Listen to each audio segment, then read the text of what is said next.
search of the 3 missing Montgomery College students continues in Frederick County. And I got to play with your wand. It was great. Definitely fun. Keep going.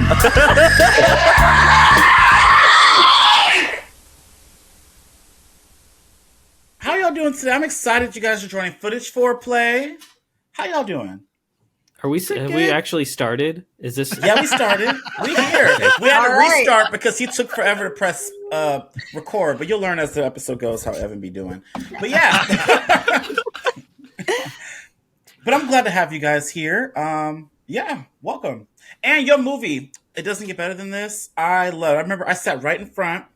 And I was engulfed into y'all movie, y'all. And I was shocked to see that you guys were there. They didn't tell me that you guys were showing up. And then when y'all ran down the thing, I was like, wait, I'm having a double take. So you guys are awesome. I just want to say that, like just to start this off.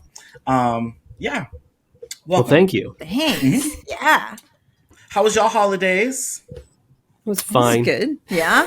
Just fine. That sounds like fine. She got some coal or something. What the fuck? What happened? I had a great time on our holidays. Yeah. But it was fun. Uh-oh. Boo. Wait, what happened? It was just the two of us hanging out. We had a very pleasant. That part was good. Okay. Yeah, I just don't like doing anything. So we did like all the family stuff like before Christmas, which is sort of my preference because then also our anniversary is Christmas Eve, and so happy anniversary, y'all! Thank you. Well, it's our official. We have 2 anniversaries because we got married and then divorced and then married again. So our second anniversary is Christmas Eve, and so yeah. But anyway, it's a nice excuse to be like, oh, we're just gonna do anniversary stuff and then Christmas by ourselves. So we like visit the families. At least this year, sometimes we'll visit both of our families in November. Like visit Rachel's mom for her birthday and then my parents on Thanksgiving. We did that this year, but like we've just been traveling a lot, and then that was a lot of travel, and then like December was sort of like recovery time, and which recovery time is nice, but it's also like recovery time, and so so like it was fine, but like that's kind of just how I feel about everything right now. Is just like it's fine. It was fine, but yes. I just want to side note real quick for everybody watching. I've got the IMDb pulled up here. I just want to say that I love how Christian is credited like Cher or Prince with just one name. Yeah, right. Christian is like Cher or Prince. He's like a combination of Cher and Prince. I was looking at it, it's just Christian. There's nothing else after it, so I love it. He's the one and only Christian. Yeah. Hey, you guys made my top 5 list last week. I don't know if you Yeah, Nick told me that. You're one. I really think, and Russell I mean, said this and also on the episode. no offense taken for not making everyone else's, but you guys do you. It was a tricky one because he didn't watch that many movies, so he was picking pennies because we weren't sure because that movie we weren't sure if it was like officially out that year, but it was on our radar. Me and Russell were talking about it, but we're like, oh, we don't know. But Evan, he didn't watch that, so he had to just put something out. So I showed up with a hot take list that had like, my number 1 pick was sure to divide listeners, and oh god, it was horrible. I tried to bring the heat, I tried to bring movies people hadn't heard of, and I also said fuck rules. That movie might not have actually gotten a wide release, but it still counted. So yeah. Well, I know that Evan only watches 5 movies a year anyway. So oh goodness. Oh fuck! How do you guys, Terrell and Russell, have this way of people come in this call and by the end of it, they're against me too? Because you're a mess. Well, it's funny too. Well, Evan's the only one that I have like we met at UF last year, and like we've stayed in contact. Like he helped out with some stuff on our new movie Homebody, and like so like we're just like we talk on the phone sometimes. Like Evan and I are just buds now. So I don't know the two of you, Russell and Terrell, well enough to just like endlessly give you shit the way that I would be able to with Evan. I feel like I know well enough at this point. So maybe that's to his detriment in the ecosystem of the podcast. Also, speaking of not giving shit, where's Oksana, and do you have a 1 girl allowed per episode rule? You're funny. We can't have two women in here at one time. That's too many, dude. We had to tell Oksana to leave. Yeah, she usually does the regular episodes. She's not usually on the interview ones. Okay. And she's watching the baby. No. Mama duties. No, the baby's gone. She's downstairs cleaning. Oh, okay. Oh, then I don't know what y'all doing then. Like I demanded. I said, you can't hang out with Nick and Rachel. You need to clean the goddamn house. And then I locked the podcast room door. Yeah, he's evil. But anyways, I want to get back to y'all. So, Nick and Rachel, where did this start? How'd y'all meet? How'd y'all get y'all little horror-loving selves together to start making these movies? We met. We were summer camp counselors. This was so long ago. Oh my God. Yeah, like 2004, 2005. 2005. Yeah. Mm-hmm. 2005. Yeah. And then eventually like we got together there, got married in 2008 and then divorced in 2012. We started making that like 2009 or so is like definitely like that moment at the beginning of It Doesn't Get Any Better Than This, where Nick's like, that was the moment I realized I wanted to make movies. That is like more or less accurate. And, sorry, not everyone's seen the movie who's going to be watching this, so we should paint the picture. Rachel is trying to puke and probably avoid scraping this, but Rachel's trying. Sorry, I'm directing. I know he is. I had a great Christmas with. I know. I'm like, Rachel, are you okay? Rachel, blink twice, cause I'm playing. I said Christmas was fine, and it was. Fine. Anyway, back to Rachel being horribly abused. So in the scene in the movie, Rachel's in front of a toilet trying to make herself puke. Yeah. And then I take the camera from Christian, and Christian goes over and makes Rachel puke by sticking his fingers down her throat. And that's the moment that I realized I wanted to be a filmmaker. So. And he says that's more or less accurate. And as far as like his wanting to make films, so then like that year we graduated from grad school, moved to Austin, and then shortly after like a year or two later got a divorce. And then we got back together like very soon after the divorce finalized, and then moved to LA. Nick started making movies again in LA. I was trying to be a screenwriter, and that was whatever. And it was fine in Nick's word and tone. And then got married again in 2015. Got the fuck out of LA in 2020 because like I don't know, it was the pandemic and like kind of fuck LA, because it's not like easy to make like DIY movies in LA. It's actually like kind of hard and complicated if you're not working within the like system. And then we were just like, well, we can just make, like, I was writing comedies because I was working with a manager that's like, you're a comedy girl. And I was like, but I want to write horror movies. And he was like, no, nobody's buying those these days. Let's make some money, which I didn't.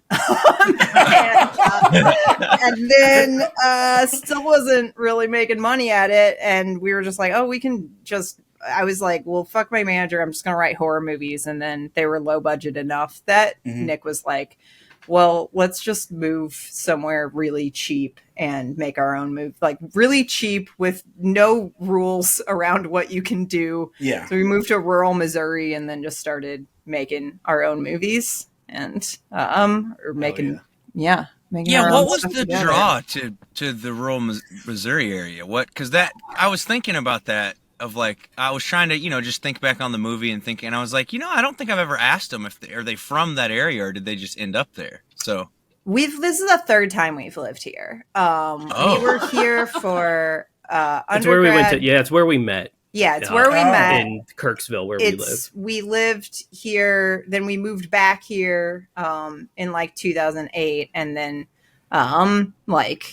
we were just like, we know Kirksville. There's like a college here, and we still have like ties to that as alumni. So we were like, we can get like assistance if we need stuff. Like they've let us use places in the college's locations. We got some interns, student interns once. So it's like we get a little bit from the university, and it's just like this town's so small, you can kind of just do whatever you want. And people will be like, "You're making a movie? Please let us help you. Please let us use our location for free. You don't need like insurance or like anything out here. It's just like you can just do whatever you want." So it's a really good place to make like found footage movies and like really low budget stuff. Well, that's probably the downfall of somewhere like LA is everybody there's going to want money or a permit if you're going to be doing something, you know? And in places like where you're at and like where I'm at in small town America, people are just hyped that you're recording something. They're going to get free advertising, you know? Oh yeah, absolutely. So it's definitely even that. world. It's funny because like our new movie Homebody that we shot this past summer, we have one location in it that's like this wine bar that's here in town, and the scene is just like a girl and her sister-in-law are like meeting up after not having seen each other for a while. And we're like, oh, there's this perfect location here. It's this wine bar, very like kind of sorority girls in there when their moms are in town, they go there. That's kind of the clientele. We were like, perfect vibe for a woman and her sister-in-law.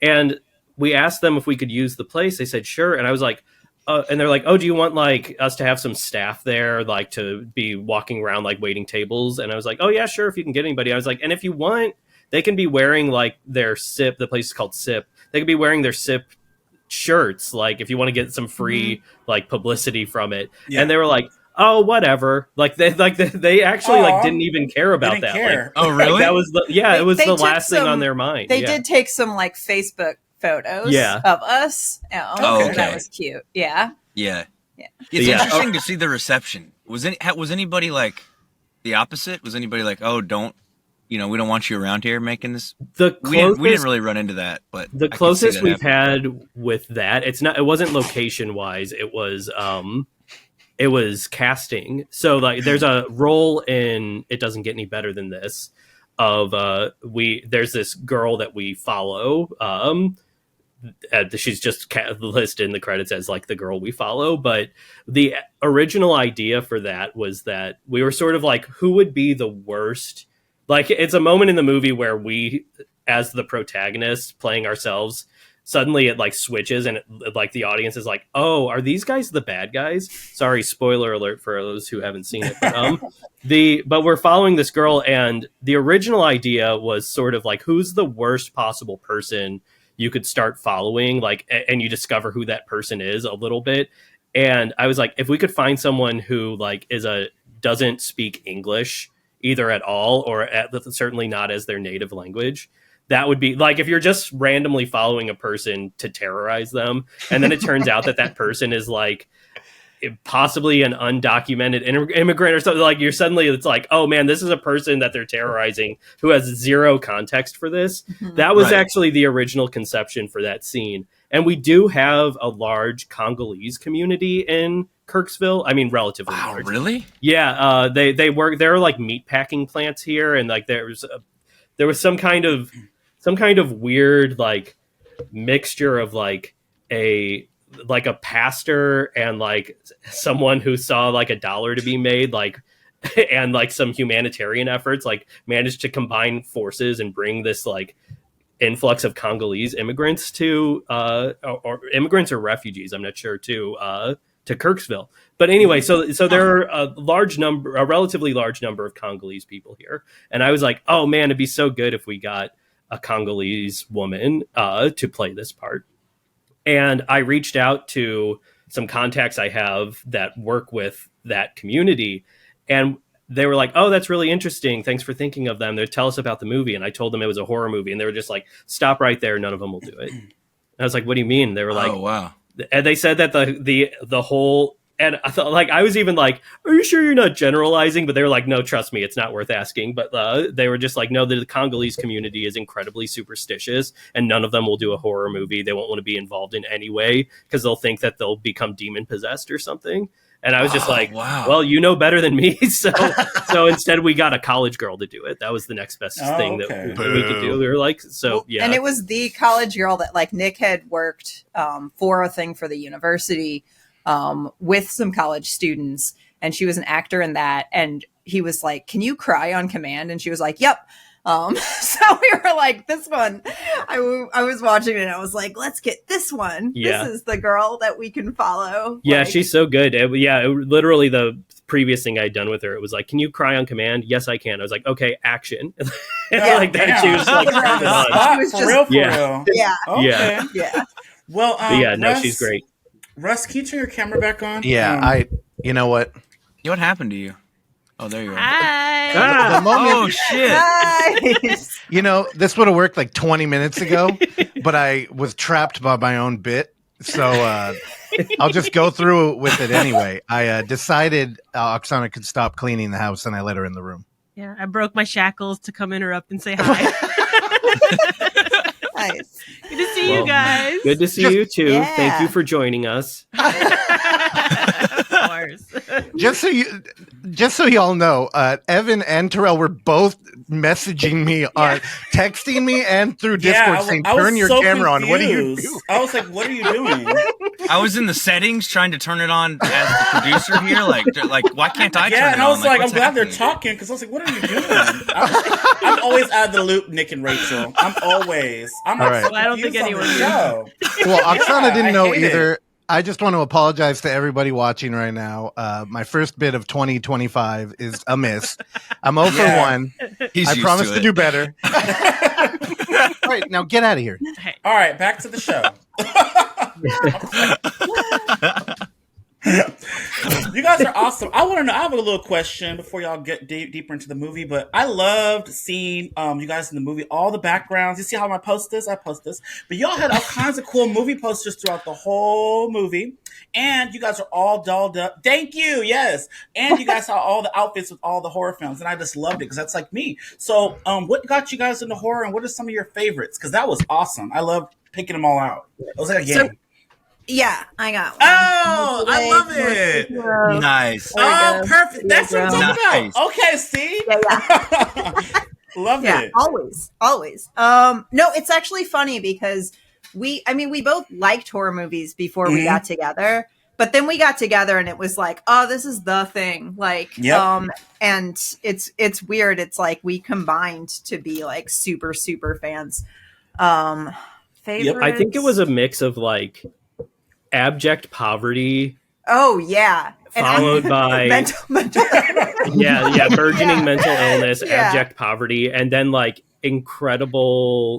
like unwanted social interactions. Because when the first time we got married, we wanted to have we basically wanted to elope, but then got pressured into having a bigger thing, and it was just like a nightmare for us because we're both kind of introverted and like we didn't want to do any kind of like bigger wedding. It was still a very small wedding, but like we had a reception and stuff.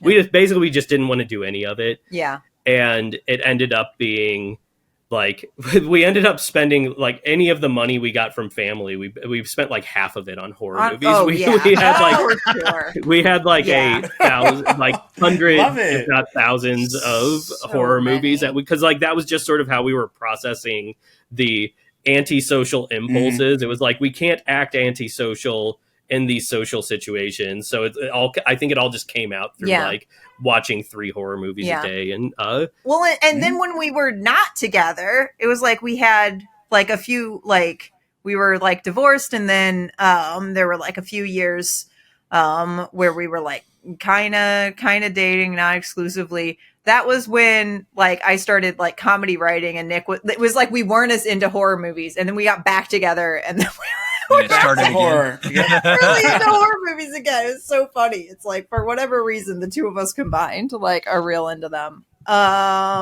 Favorites. I mean, I really like Carrie's probably also Dead Ringers, the Cronenberg movie. Hell yeah. Nice. Those are two Yes, I just definite recently saw that. favorites. Yeah, Nice. and I throw Blair Witch up in there. That's obviously like a influence Classic. on ours. Mhm. my all-time favorite currently is Fulci's The Beyond, and then Oh, yeah. also like Texas Chainsaw Massacre is sort of like Hell yeah. Oh, I the love movie that like Leatherface. kicked off for me the obsession. So I mean the remake, of course. Yeah, And not the the Michael next Bay one. produced. No, not the remake, Michael Bay right? one. The one from like 2 years ago. That's the Oh, one. okay, okay. Yeah, Oh, that's- that one was good. I like The that one. Legacy sequel. Yeah, It was, I mean, we actually liked that one The more Netflix than one. we I liked that expected. one. Yeah, we liked it too. we It loved wasn't- it. We had yeah. the director on here. I love that. Oh, movie. nice. The writer. Nice. The writer. Yeah. I'm so Yeah, the sorry, writer. Yeah, Yep. yeah, the writer. Chris. Sweet. Yep. Cobweb. Yep. Yep. Nice. All right, Okay. Russell. Yeah, you're no, up. it's Just- the only can I one that ju- has a real chainsaw massacre. No, you can't, Russell. Yeah, you can. Thanks for I that. know he's Not been only waiting. not I only can did you tell. cut me off. Look at him. He's looking at him. Yeah. Not He's only did waiting. you cut me off, but you took my tidbit from that interview. I pointed that out. I said, congratulations for having the only fucking movie. Dude, like everybody on titled the internet Master. hadn't already pointed that out. Yeah, but you're trying to plagiarize of it. lore. Look, this is Oh, why he Nick took is it. going to stop talking to you after this episode. We're going to win Nick over here. Now, to backpedal, the way that we met y'all was through the Film Fest, and you submitted your movie digitally, right? So it is possible to get it out there, not just in physical format at a theater, which I Well, on I mean, behalf it's not of like every- you're screening. I mean, you screened Trash Humpers on 35 millimeter. Oh, and that was Yeah. horrible. You know, it's not like any film No, ma'am. festival, I right? hated it. no. Requiring gonna physical fight things, you. Yeah. Actually, Kansas Bowling had a movie that she shot on 16 millimeter, but didn't have an actual print of. So we are like, yeah, that is a thing. Like we were dealing with movies that all have a VHS aesthetic, but only exist digitally. Right. So Yeah. yeah, I get it. Did y'all watch that while you were at the fest? Cuddly, Yeah, Oh, we yeah, saw. that was we great. saw. I can't remember what it was. What's it called? What's that movie called? Cuddly Toys. Cuddly Toys. Right. Yeah. Yeah. Yep. Yeah, no, I'm being mean in a different way. And I'm voicing I'm doing this for all the people that come to us and say, "Oh, when can we watch it?" Yeah. And Yeah. until last week our answer has been probably never. Like I don't know, probably never. I mean, but And- that's the thing. We'll screen it like anywhere that'll let us, and we'll do it forever.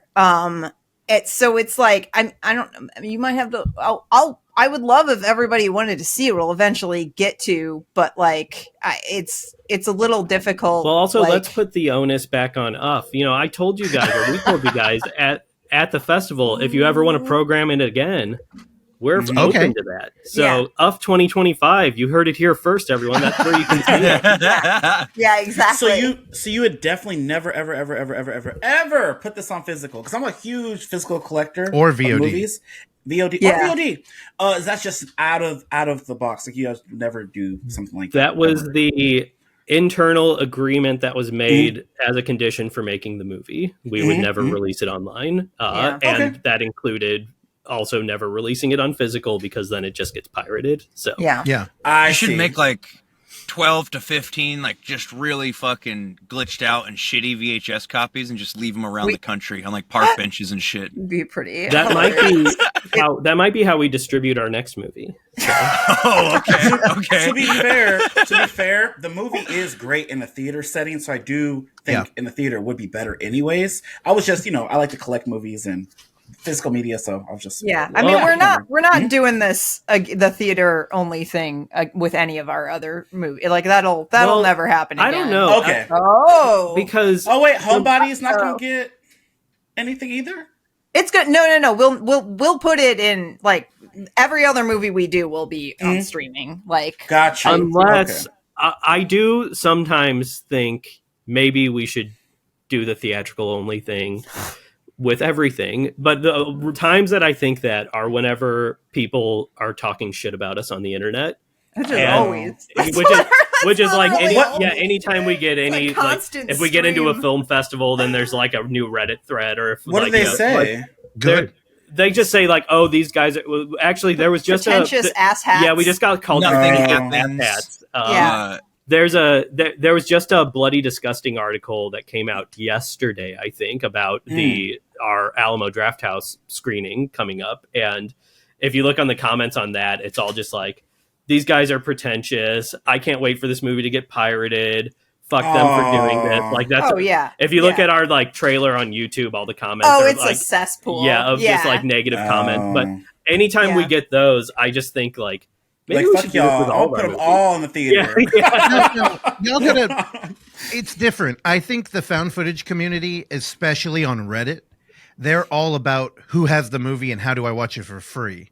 Right. And you've kind of made The it worst, the impossible bottom of the for barrel. that group. Mhm. Unless they show up in a theater with a camera, which Right. honestly, if that happened, that might be the biggest honor ever. That So you there, brought- there actually is a rumor that there is a cam pirate video out there because Oh, wow. but if there is, I haven't found it. Yeah. And Mm. and there are still, and people who obviously pirate stuff haven't found it because they're still rooting for us to get pirated. But I did see Mhm. there was someone on Letterboxd who wrote a review that said, I saw a cam version of this. Now that person that's what also has been cool about this movie is that like we've made a movie that somebody might actually be willing to lie and say that they saw Yeah. for whatever like minor amount of like, I don't know, like the smallest possible amount of clout you can gain from something like claiming to have seen a movie you didn't see. Yeah. Like that's Right. that's really pathetic. That's But also like there's something that's pretty interesting about it.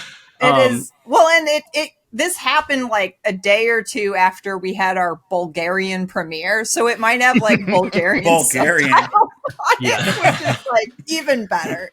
But yeah, but when that happened, I told Rachel, I was like, okay, if this is real and this really is out there, and if it gets out, maybe we should release the cam version as the official Bluray, Oh, that's funny. Oh, damn. yeah. like All a right. shaky. Yeah, Yeah, here yeah. you go, haters. Have fun. Like, Here, I do want to explore this idea a little bit.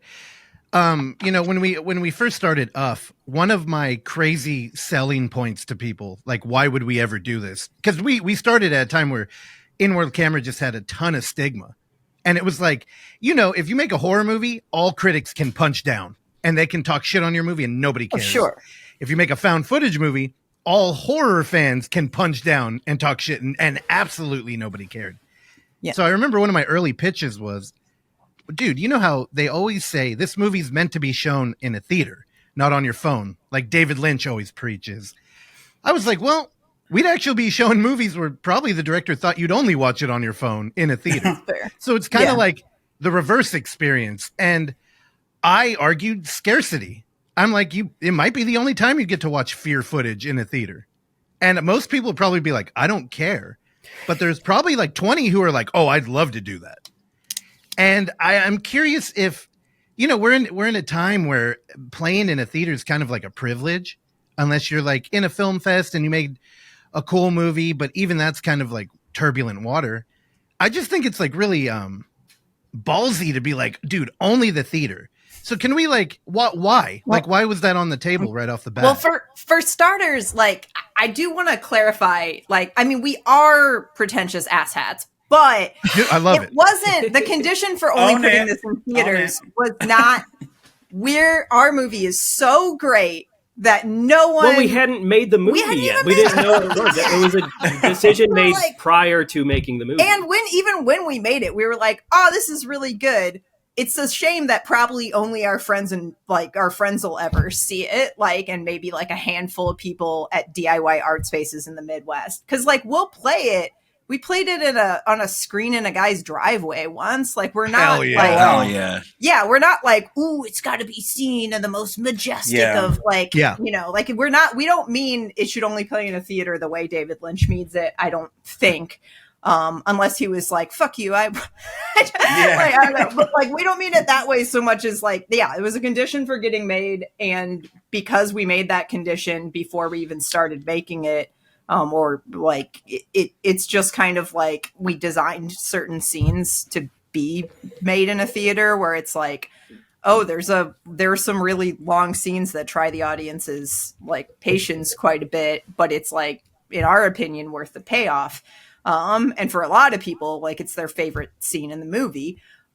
And if you were watching it on streaming, you'd probably just pull out your phone, Yeah. or you might Yep. just be like done or fast forward or something. Like, so I don't know, man. Like that was for us. Like it wouldn't have gotten made if we didn't say theaters only, and also it wouldn't have. And I don't think we ever thought it was going to actually play in theaters apart from like maybe some Right, like regional film festivals.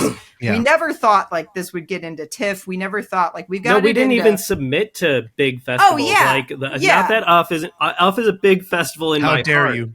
But like How dare you? Sundance Can, we were Right. like, what's the fucking point? It's Yeah. like Yeah. $100 entry. Well, fee, also, and, like no one will even watch honestly, the whole thing. Mhm. UF was like the festival that we were like, yeah. this is the one that it was like the one festival that we were like, we really want to get into Yeah. this because we were like, we obviously are making have made a movie for Yeah. this audience. And when we did, we were like, oh, holy shit, we got in. Like, we weren't, like, it was like, oh, this is the best one. Like, so it was definitely, like, that was sort of the goal. And we were But like, yeah, all that right, and we've like, yeah, peaked. and like small horror festivals, like that was really all we Yeah. were looking at. And like we help run an art space here in Kirksville, and we were like, oh, there's cool little spaces like this in cities and towns across America. Like we should just try and connect with those people. Or like there's like a number of micro cinemas in different cities, and we were like, we should just try and get kind of on that. Like unfortunately there's not really a circuit. Like there's not those venues don't really communicate with each other. A lot of them are trying to start communicating with each other, and I hope that happens because like we do need a different distribution avenue for smaller productions, because like there are people who want to see them. There are people who just like being part of a smaller community that hang out at weird funky spaces and like having interesting things to experience. And well, on so, the like, other side, it would be there's great. people making the art that need to get it out there and Right, want people to yeah. see it, Yeah. you know? Like if micro cinemas communicated with each other better and somebody made a movie like It Doesn't Get Any Better Than This for under $10,000, and then we're able to connect and be like, oh, and there's like, let's even say like 50 theaters, one in each state, and they all communicate with each other. And if one of them shows something,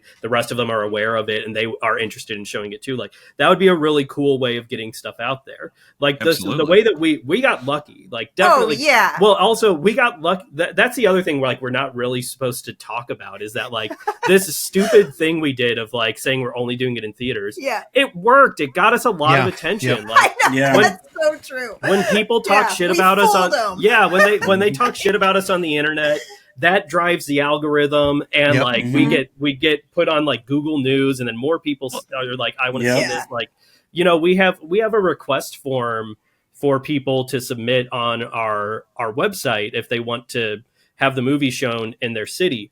And we've had over 300 people submit that thing. Like, you know, like we've gotten a lot of like 300 is not a huge number. The same way that like we have like 10,000 views of our trailer on YouTube. Like these aren't massive viral numbers, but like those are with the things that get massive viral numbers are, I mean, like any Marvel movie comes out immediately has 1 million plus views on the trailer, you know, like there's a machine that's built for that. Like that, there's a marketing machine behind that. We know that if we get 10,000 people watching it, it's like, oh, that's actually 10,000 people. Who they didn't just click it because like everyone was talking about it. They clicked it because like someone told them about, you know, like there's actually, those are like real people really watching the thing, not just doing it because they're on like mindless YouTube tunnel mode, just clicking on whatever is recommended next. Like, I don't think our thing has ever been recommended next to any. You said a thing enough to us all on the sidewalk that I remember that, you know, you're like, I've put out, you know, 5 or 6 things online and nobody watched them. So like, why would I do the same thing with this? You know, I've thought about that and talked about that since you said it. Yeah, like, well, and it's you know? true because like since It Doesn't Get Any Better Than This came out. I have released a massive project that I spent 7 years working on. It's been watched by like maybe 150 people. Like it's this like huge, it's a docu-series. It's 7 parts long. It's free on YouTube. Every time people are like, oh, these guys are pretentious and like they think their stuff is so precious. It's like, I've put something out that I spent almost a decade on completely for free. Like the day it premiered, I put it out for free on the internet. Nobody cares. What's it called? It's called The Complete History of Space-Time Destination Milwaukee. You want to talk about pretentious asshats? Yeah, that's out there. Yeah. It's a 7-part experimental documentary about a musician that nobody's ever heard of named Sigmund Snopek III. It is arguably the best thing I've ever made. And yeah, no, unsurprisingly, no festivals wanted to play it because it's like 7 hours long. And it's on YouTube. What's your YouTube handle so people can go look for it? Well, Rachel and I together are Die Books, and me by myself is Die Mau Mau. Yeah, so it's on Die Mau. But yeah, he's just got all this, everything he ever made. I think you like, or just about everything you ever made, you released for free online. But I've also I've always had stuff that like intentional. Like I had a short film that's 10 years old at this point. That again was the condition for making it was that it would never be released online. Yeah. And that was because the actor who's in it does like. Well, at the time, it was because he didn't want his mom to see him naked in a movie. But there's also he got butt naked. Yeah. Okay. So there's also some other stuff in the movie that he's probably grateful isn't publicly available now. And I'm also grateful isn't publicly available. You like? Yeah. But I've always had stuff that like I put out for free, or I've had stuff that it's like, well, this stuff is limited, like like. Raw Dog got a raw deal. I never released that. I have a documentary about a friend of mine found out he was dying and he only had like 72 hours to live. And I like flew to New York where he lived. And he was a filmmaker also. And we like did a documentary together while he was like literally like on his deathbed. And that I didn't release publicly either. But that was because of like interpersonal stuff. Like there was like family drama that occurred, and I was like, I don't want to put a movie out that is airing out all this dirty laundry and just have it, but I was like, I still will show it to people. And like he made a movie also that like I helped get out after he had died, and like so when that screens, I screened the two things together. But like so like this idea of like kind of catering the release to what the project is, I think. It's something that's I've been doing for 10 plus years. It's just this is the first time anyone's paid any attention to it. So yeah. Well, your other work is nonfiction, right? A lot of it. Yeah. Not all of it. Well, people are buying horror movies. Yeah. That's true. So it doesn't get better any better than this. It's going to be all across the world of the Alamos. So how did that come to? That's coming out January 10th. It's gonna be showing here and all over the place. But how did that come into? And that's exciting news for you guys. It's been sold out over here, by the way. Oh yeah, San Francisco is sold out. Mm-hmm. Yeah, they're sold at about half the venues already. Yeah, it's sold out in a number of them. The Bloody Disgusting article that just came out helped sell a lot more tickets. I was looking before this recording, and it's even the ones that do still have tickets left. It's not very many tickets. Most of them had like 2 or 3 at most. Yeah. So that's gotta be exciting. If you're listening, for you guys. click the link and get your ticket. Yeah. Yeah, it's exciting because also we're making money off of it. So which is like hell yeah. Because usually when we like travel for a screening, well, this screening we're not traveling for because it's playing in 10 cities. So we were just like, well, we'll just stay home and actually make some money. But usually it's like, okay, there's a one-off screening in New York. We want to go to it, so we fly to New York. And then we end up making like $500 off the screening. So that it pays for our travel, hopefully. Yeah, it may be. It pays for the flight, maybe. And if we take any Ubers, that's probably out of pocket. Yeah. So like we don't really make money off screenings most of the time. So that's what's nice about this Alamo one is that it's like 10 cities one night. We're not traveling to any of them. So whatever cut of the door we're getting, which I don't even remember what it is, but it's like that's all just going to actually like be money we've made. So that's nice to have that happen for once.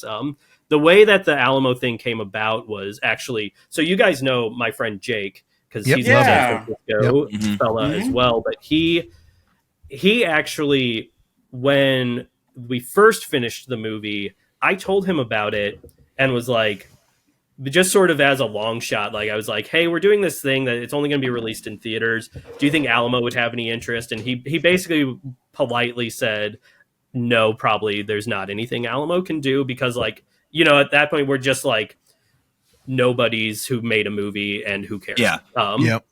But you got your friends, you got to ask them. you flash forward to, a year later, and we had gotten into TIFF, and had still not had an LA premiere. And so I contacted Jake again, and I was like, hey, we got into TIFF. Do you think is that enough to justify getting Alamo to try some screenings? Because we're trying to set up an LA screening. I'd love to do it at Alamo. And he was like, yeah, let's set up a couple screenings at Alamo downtown LA. We did. They both sold out. We added a third screening at a different venue. That one also sold out. So we had 3 sold out screenings in 3 nights in LA, 2 at Alamo. And so I think, it was like we had to kind of prove ourselves first by getting accepted into a big festival, and then also by demonstrating that we had demand. And then I was like, can we do any more? And he was like, let's try doing like a 10 cities one night thing. And so he helped set that up. And it was sort of we'll see how this goes. There's a chance that we might be able to do more if these ones go well. But yeah, it gets kind of complicated at this point, and he's kind of spared me the details of a lot of it, which I don't really need to know. But there's a difference between corporate and franchise Alamos, and rallying the troops is kind of it's a bit more logistically complicated. But he's been great. He's really been helping out. But it definitely wasn't it wasn't just oh, my buddy works for Alamo and he just did us a favor. He did do us a favor by listening to me talk, but it wasn't until we had already proven that you earned it, that they were open to taking that chance with us. Yeah, Jake is tight, and I just want to co-sign you there. Ever since the Alamo opened out here in the Bay Area, we probably had at least 5-7 other independent theaters, and I thought they were like the evil empire coming in. So I kind of begrudgingly went to their first Terror Tuesday, and we fucked up and we were short tickets, and we met the then programmer Mike Keegan, who brought us in, and he was so tight. And I only missed 2 Terror Tuesdays in the 4 years span he was there. And we would go to Weird Wednesdays and we would buy tickets for other people to go. There was a good community there. And I would try to weasel in any indie horror because we were still doing a podcast, and I'm like, hey, here's a great one. It would play. I couldn't get shit through. And before y'all came out for the fest, we met with Jake at Hockey Haven, which is a bar across the street from the Balboa. If you're local, you should go there. They support cinema. And we went there and talked to him, and we're like, dude, their film fucking rules. How are they your homies? You're not showing it at the Alamo. We're like, dude, just do it as a fucking Terror Tuesday. And he was like, I can't. I can't really. So, I mean, congratulations on breaking through there. But I do want to hear, and again, I'm not trying to put you out there, but you've been pretty vocal about it. You said that UF is better than TIFF, and I just want a little bit of an explanation. I mean, I'll say one part of it is, and Nick will handle, because he handled all the logistics for TIFF, which is a big festival is so much harder to right. Ooh, we need a DCP. Y'all made our DCP for us. Thank you. It was like, you need a DCP. It needs to be formatted in this very special way that the people making the DCP can't do. You need another company, pay them for that. All this crazy stuff. But then in addition to that, we screened at TIFF, and TIFF doesn't screen a lot of horror or a lot of found footage movies. Movies, Peter programs horror movies, period. Yeah, and I mean, Midnight Madness is sort of the game to see the horror movies. So Peter took a chance on us, but at TIFF, it was it was the first time it was y'all loved us. We had a lot of other festivals we played at. We were getting almost a universally positive review.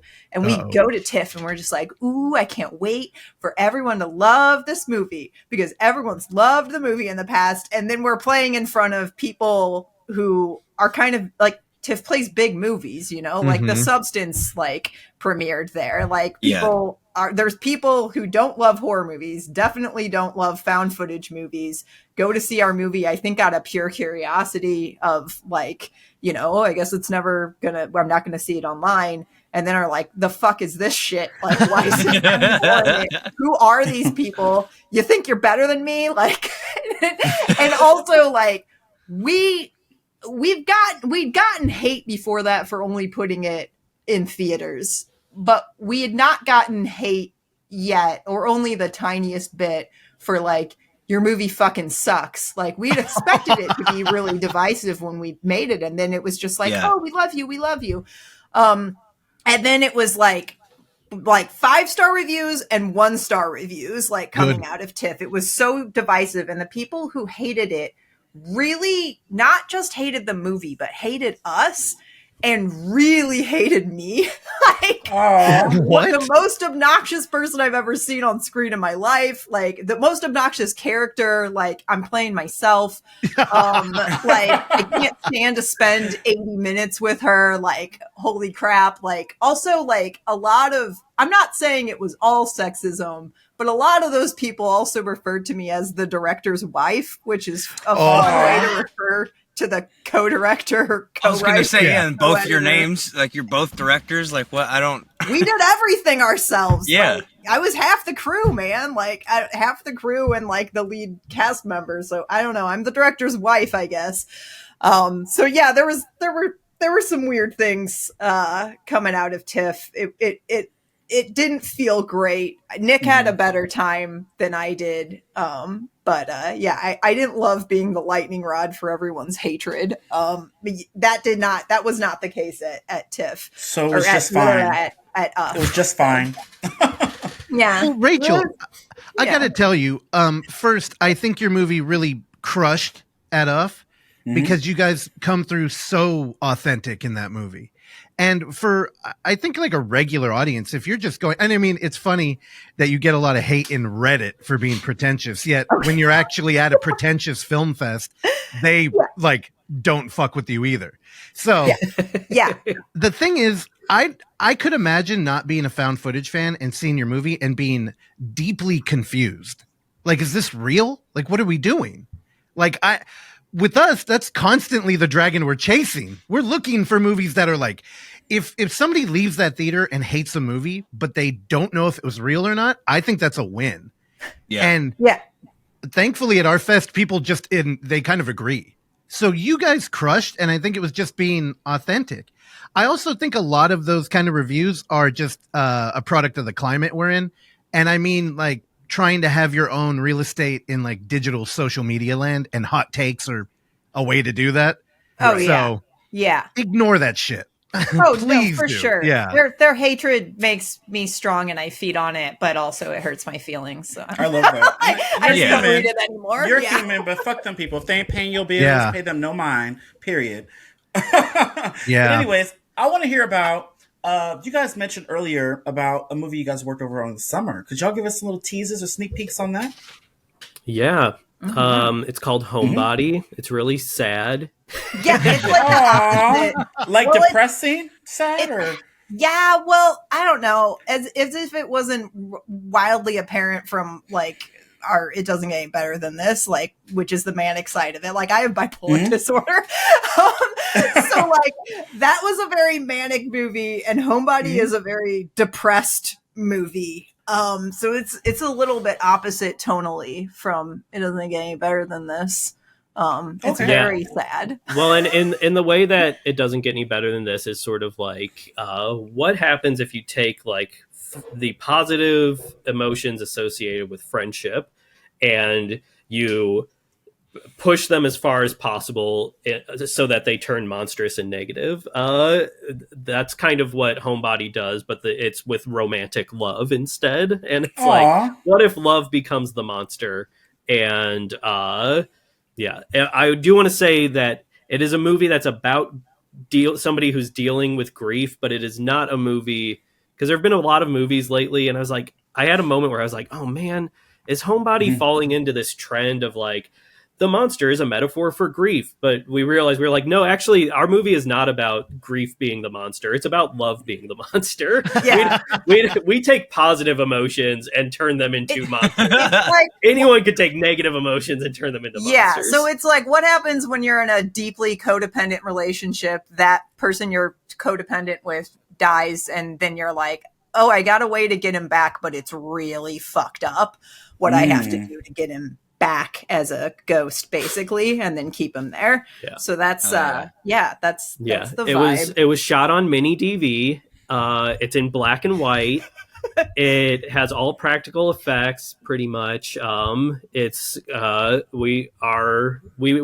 had been editing it, and then we got too busy with other stuff, so we passed it over to our friend Matt Latham, who's a very talented editor, and he's currently finishing his cut. He said he should get it to us within like a week now.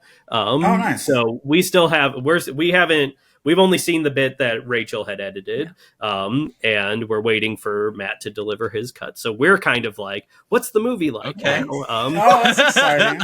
But yeah, so we have some festival deadlines we're hoping to hit in like February, March. So that's what's going on with Homebody. Yeah. And you sort of referenced this movie in Yeah. It Doesn't Get Any Better Than This. So in a weird way, But it's the movie kind of in-world. Yeah. No, It's acknowledged as a movie. actually, so we're actually making a trilogy that's like unlike pretty much any trilogy, because none of the movies actually have the same characters or anything. Yeah, they're not sequels. But It Doesn't Get Any Better Than This, Homebody, and then our upcoming movie Scary New Year are all holiday horror. Like, nice. they're sort of a it's like, because Scary New Year is mentioned and It Doesn't Get Any Better Than This. Also, It's the name of Act 2. The title of Act 2 is Scary New Year. Which is based on a thing that me, Rachel, and Christian really do every year, or try to do every year, which is like we celebrate, instead of New Year's, we celebrate Scary New Year, and we just like cause trouble and watch scary movies. Yeah. But we have a movie based around that idea, but it's set with like age appropriate people. Like we're 40 in our 40s, and we have one that's now it's about teenagers. Yeah. So anyone who hates our movie because we're too old to be doing this shit goodness. is like, these are 20-year-old, 18-year-olds. Hold on, jump in the lake. There you go. Is Christian in that movie? I liked him. No, he's great. But he doesn't usually act. Okay. So yeah, he's not in any of the other movies. So far we'll see. Oh, yeah. Okay. Yeah. Nice. So but yeah. Yeah, I gotta let you all know. First off, thank you for appearing on Quizard season 2. Oh yeah. Y'all survived. Yeah, y'all were. We great did. guests. We got our VHS tape mailed to TIFF so that we could attend our. I think it was the same night as our premiere at TIFF. Oh. I think so. It was when it screened. Yeah. Well, you played better with us, I guess. But so I think so. I just, oh God, where was I going with that? Quizard season 2? I can't remember. It was so much fun. I've been editing part 1, and I griefed y'all on not releasing your movie in VOD or physical, but we've kind of done the same thing with that show. And I'm sure, just like you guys, there's many people who participated in it that haven't seen a moment of it. You've seen none of it. They don't even know what the hell they contributed to. So if only for that, I should be able to share it. God, did we ever share it with you? Have you seen it? I haven't seen it. Nah. Oh, they haven't seen it at all? No, they It haven't was seen their good. season. Nah. Okay. Yeah. Put your movie out on Blu-ray and then we'll let you see it. Oh my god. We'll do that. No, They're like, we ain't watching that. dude. No, we should. We got to do something. I've been kind of mulling it over, maybe showing it in person. Which, are you guys going to come out this year? I know you probably shouldn't, but I still feel like I should try and bully you into doing it. I would love to come. We probably won't, but yeah. I mean, if you guys show It Doesn't Get Any Better Than This again. Yeah. That's then the deal. we'll come. Okay. Or if you ideas want to for show that. the complete history of Space-Time Destination Milwaukee, which is a docu-fiction hybrid, technically. But yeah. Oh, Well, and Homebody is technically a hybrid because it's got found footage elements, but I don't know if it's enough to qualify. Yeah. that's what I was actually going to ask you because Yeah, it's an Homebody has maybe 10 minutes of found footage in it, in a 85-minute movie. It plays an important part in the movie, Yeah. but it's Like I was so saying little though of it. too, the fact that it's so acknowledged within it doesn't get any better than this. I feel like that counts for something, you know? Yeah. No, I totally, because it's kind of like a product of a fictional product. Yeah. Yeah, when we did Quizard season 2, we had commercial breaks and we showed Homebody in it. And we got so many people asking about that movie. Mm-hmm. And I don't think they even knew about It Doesn't Get Any Better Than This. That trailer was just, you really conveyed that emotional impact, which I have to mention, I'm uncomfortable about. As somebody who's deeply dependent in a cohabitation, it rang too true. Yeah. Like, I mean, it didn't come from nowhere. Yeah. Like, I was going to ask if that was based on some story or y'all or something. I was going to ask that next. It's based on like emotionally Yeah. true things. But yeah, it's like we had some deaths that year when I coming right before a few months before I wrote it. And that like emotional backdrop is in there, but it's definitely not like about a guy's close friend dying or about like my aunt dying. It's like, so it's so if you weren't us, you would probably not see us in that movie, except for the fact that we're probably in a codependent relationship. And maybe if Nick died, I would do some real fucked up shit to get him back. So raising maybe. Yeah. You keep saying you didn't have fun on our fun holidays I together. know. He Maybe said it that was won't. fine. Yeah. It's fine. well, here, fine. let me test your codependency. Do y'all watch movies alone? Oh, very well. You do. I very rarely do, but I do a lot of the I spend a lot of time like writing and Rachel actually works hard on the stuff that we do, whereas I'm like, I'm gonna watch a movie. yeah. That's Russell. That's the same. Russell don't do shit. Girl, And it's the I've same never thing. seen Oksana do everything. Yeah. Yeah. Yeah, I can't. It's actually kind of a problem that me and Oksana are trying to work on this year, where it's like we can't wait till 1 a.m. to where we both have free time to start a movie because it doesn't work.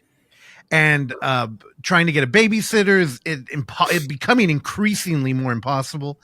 So this year, part of the plan is that, maybe we need to watch them independently of each other, which is turning into such a hard feat.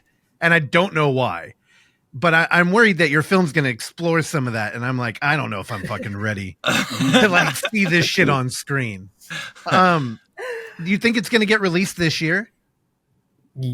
Yeah. Yeah. I mean, Yeah. at least festivals. Yeah, for sure. It'll be released in festival. I mean, we're hoping to finish it by like end of February. So Yeah. Oh, wow. Okay. also there is going to be some.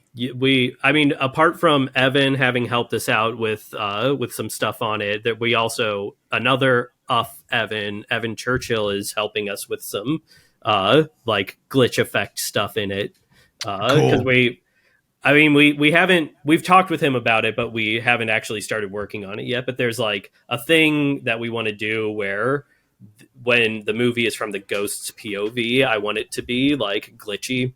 And I saw Beholder, his movie that played it off, and I was like, well, this is the best glitch art I've ever seen. And he seems pretty enthusiastic about working on it. So, So Up was a big influence on this movie, actually.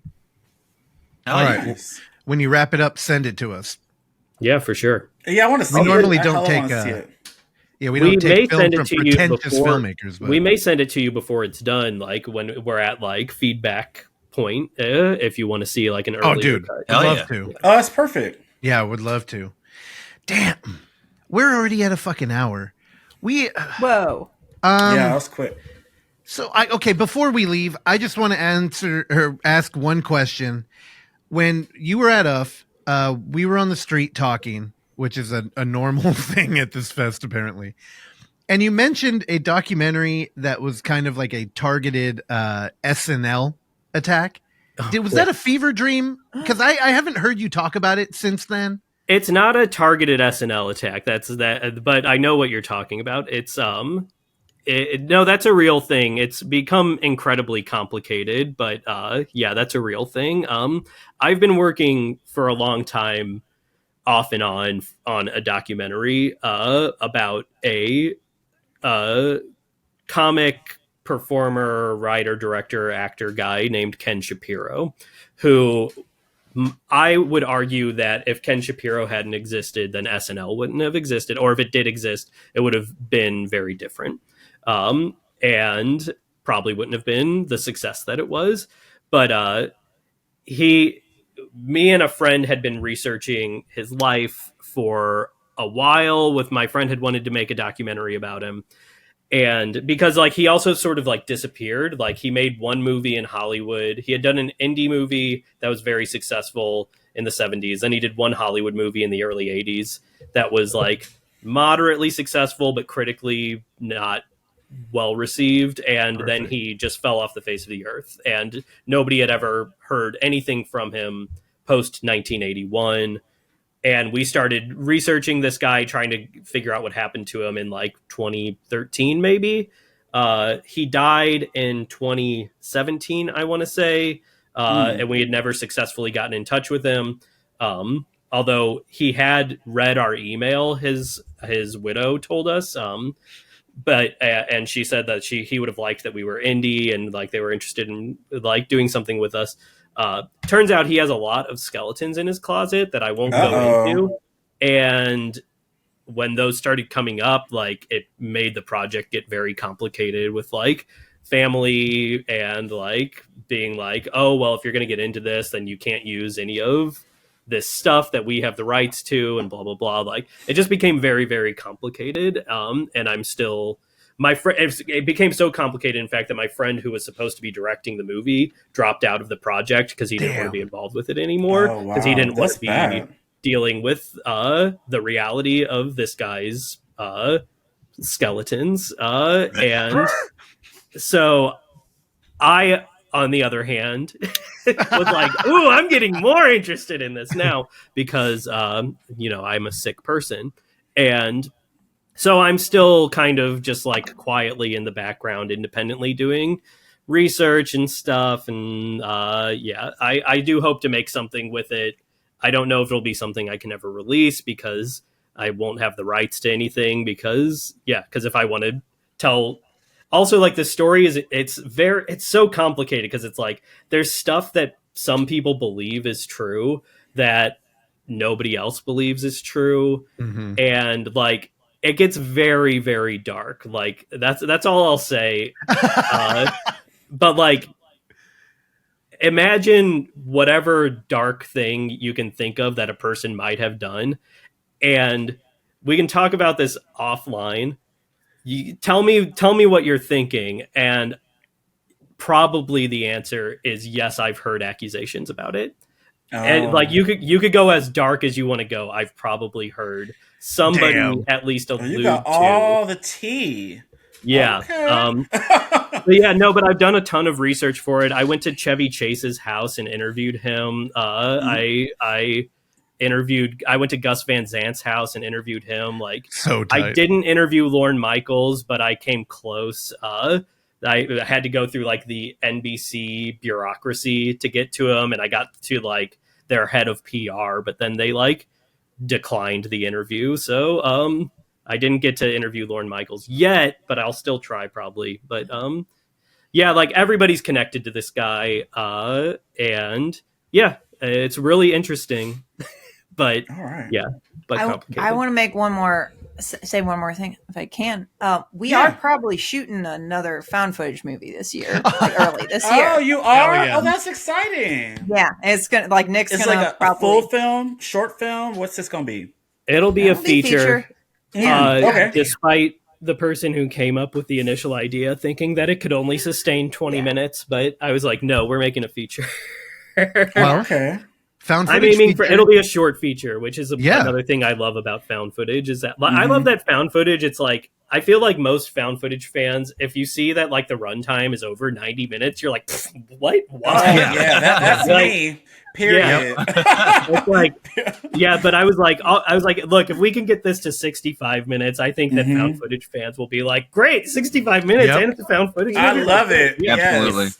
Period. Yeah. Damn. All right. Well, before we go, I want to give you guys a chance to like plug your socials or wherever people can go, keep up with you guys and see what's happening next. Hilariously, because we're pretentious asshats, we don't really we technically have social media and people will follow us, but like we only have it so that nobody else will like claim our name and then do bullshit. Well, but we should plug Die Books. Die Books. And there you go.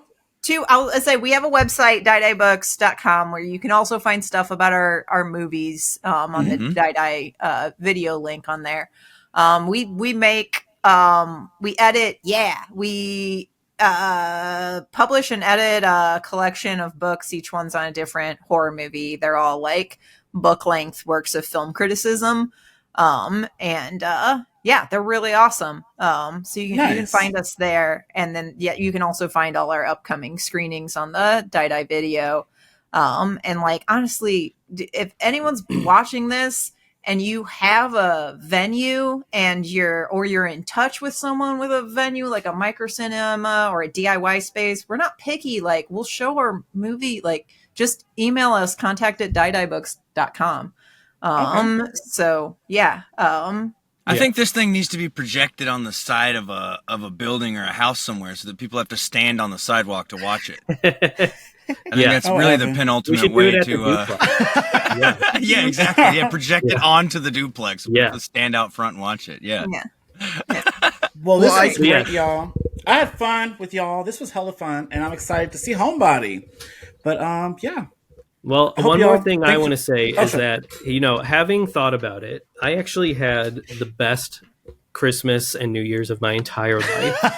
Hell yeah. Oh, yeah, you're trying to make sure you get some later. Look at you. You the best that up. Period. He said, let me end on that note. I love it. All right. All right.